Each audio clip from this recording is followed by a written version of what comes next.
La plupart des traders négligent souvent leur façon de trader en démo, mais ils oublient que les comptes démo, c'est pour eux un terrain d'entraînement. Et déjà, la première minute où tu commences à commettre beaucoup d'erreurs lorsque tu es à l'entraînement, il y a plus de risques que ça puisse te poursuivre lorsque tu iras pour trader en réel. Et il y a même parfois certains qui disent même que non, il ne faut jamais trader en démo, le trading en démo, ça n'a pas de l'impact, il n'y a pas de la psychologie et autant d'autres choses.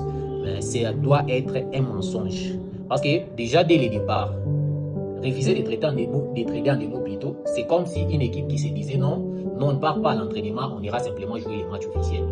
Ou soit ils disent non, à l'entraînement, on doit faire, ou soit on doit pratiquer un autre système de jeu, et lors du match officiel, on ira avec un autre système de jeu. Et pourtant, ça ne fonctionne pas. Mais lorsque tu reviens maintenant en trading, tu vas te comporter de façon pareille.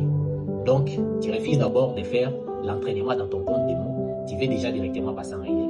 Et deuxièmement, tu n'utilises pas ta stratégie lorsque tu es en démo. Tu te contentes seulement de faire des choses en désordre et par la suite, tu espères partir améliorer en réel.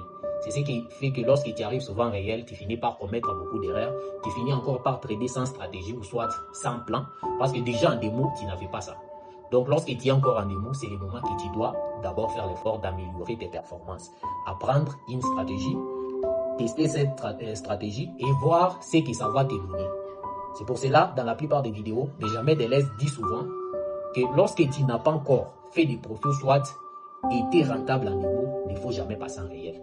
Donc, le compte démo est très important pour ton processus d'évolution.